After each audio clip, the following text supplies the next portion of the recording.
नमस्कार, मैं Nitin Kumar. YouTube channel Radhe Krishna में एक बार फिर से आपका स्वागत है।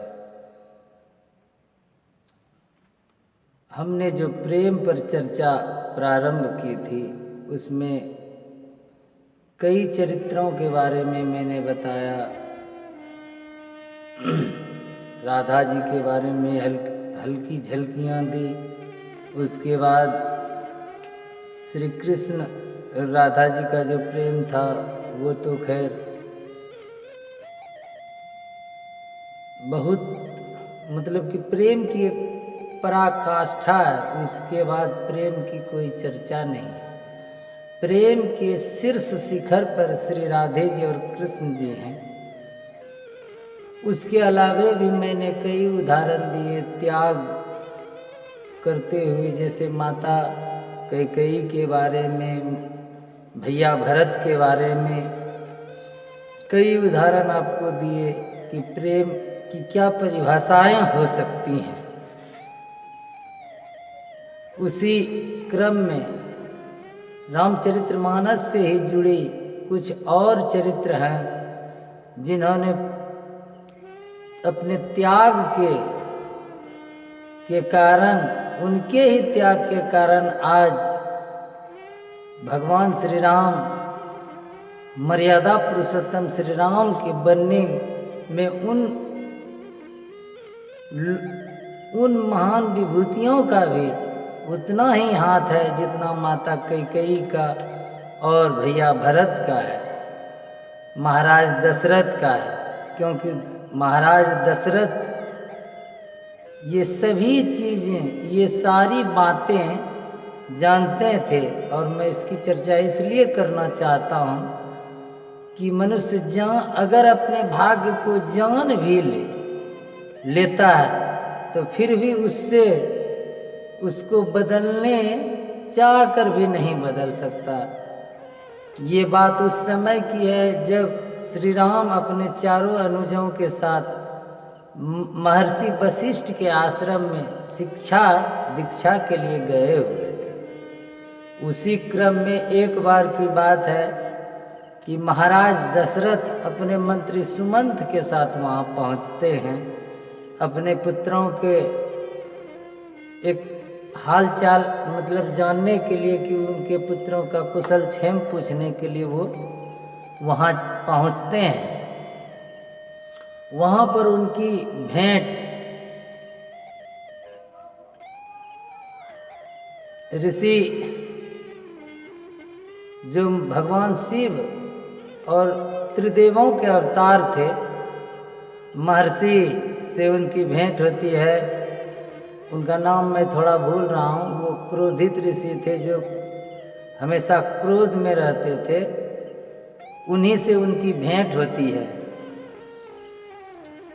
तो वो अपने पुत्र के बारे में पूछते हैं। महाराज दशरथ पूछ लेते हैं, नाम मैं आगे बताऊंगा उनका।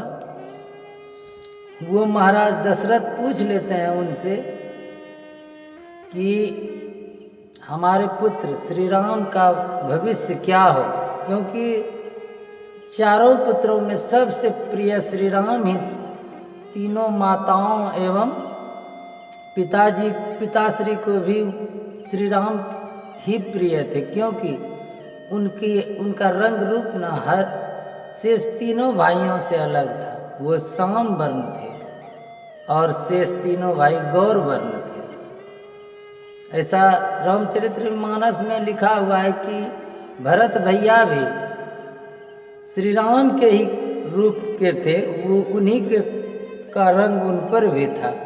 सो दो भाई गोरे, दो भाई श्याम वर्ण थे। राम वर्ण ही कहिए उन्हें। आकाश के तरह उनका शरीर था, नीला। तो वहीं राजा दशरथ जी को बताते हैं कि ऐसा तो आपको नहीं पूछना था। महर्षि कहते हैं कि ये तो आपको नहीं पूछना था कि आपके पुत्र का भविष्य क्या होगा, लेकिन अब आपने पूछा है तो मैं जानते हुए मैं जवाब मुझे देना ही होगा। तो वो बताते हैं कि आपके राम का भविष्य ना बहुत उज्जवल नहीं है। उन्हें 14 वर्ष का वनवास खेपना होगा और उन्हीं के कारण आपकी मृत्यु होगी। ये सब बात दशरथ जी को बताते हैं। दशरथ जी ये सब जानते हुए माता कैकेयी को उनके वचन, क्योंकि रघुकुल की रीत थी कि अगर किसी को वचन दिया तो उस वचन को प्राण देकर भी निभाना है, ऐसी रघुकुल की रीत थी। ऐसे कई राजा रघुकुल में जो हुए हैं उन्होंने ऐसा दिखाया, मतलब उनके चरित्र के बारे में ऐसा रघुवंशम महाकाव्य में वर्णन भी है। वो मैं आगे आपको किसी वीडियो में बताऊंगा जब समय मिलेगा। आगे प्रेम की जो चर्चा आ रही है उस पर बात करते हुए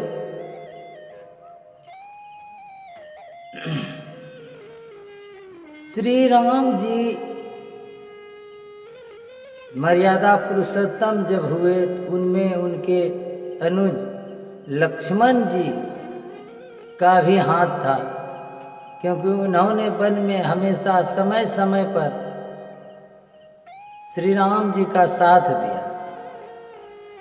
वो तो उनकी सेवा के लिए ही बन गए हुए ही थे, परंतु यदि लक्ष्मण जी उनके साथ ना होते तो शायद वो लंका में जाकर रावण को पराजित ना कर सकते, क्योंकि मेघनाद जी जो थे उनकी का वध वही कर सकते थे जो 14 वर्षों तक जागृत थे हों और 14 वर्षों तक स्त्री का मुख जिसने नहीं देखा था, ऐसा रामचरितमानस में लिखा हुआ है। तो इस चर्चा लक्ष्मण जी जब महाराज दशरथ से श्री राम जी को ये पता चलता है कि उनको बन जाना है, तो लक्ष्मण भैया भी हट करने लगते हैं कि मैं भी आपके साथ बन जाऊंगा, भैया मैं भी आपके साथ बन जाऊंगा, क्योंकि मेरे जीवन का उद्देश्य ही आपकी सेवा करना है। यदि आप बन चले गए तो मैं यहाँ किसकी सेवा करूँगा, सो मैं भी बन जाऊँगा। तो श्री राम जी के ही साथ लक्ष्मण जी और शेष दोनों भाइयों का विवाह एक ही साथ हुआ। तो राम जी बड़े विनम्र स्वर में कहते हैं, ठीक है लक्ष्मण, मैं तुम्हें रोक भी नहीं सकता, क्योंकि जितना अधिकार मुझे तुम पर है उससे कहीं ज़्यादा तुमको मुझ पर है। इसलिए तुम यदि बन जाना ही चाहते हो मेरे साथ तो ठीक है, तुम बन चलो, लेकिन जाने से पहले माता सुमित्रा की आज्ञा ले लेना, क्योंकि माता सुमित्रा से बिना पूछे तो मैं भी बन नहीं जा सकता। तो तुम तो उनके पुत्र ही हो, इसलिए तुम्हें उनसे आज्ञा ले लेनी है। तो श्री राम की आज्ञा पर लक्ष्मण जी माता सुमित्रा के पास जाते हैं। ये तो मुझे बताना जरूरी नहीं होगा कि माता सुमित्रा लक्ष्मण जी की माता थी। तो माता सुमित्रा के पास जब लक्ष्मण जी आज्ञा लेने जाते हैं तो क्या कहते हैं, बड़ा अच्छा प्रसंग है। वो माता सुमित्रा के पास जैसे ही जाते हैं और लक्ष्मण जी जो पहले की रीत थी वो जाकर साष्टांग अपनी माता को प्रणाम करते हैं और माता उन्हें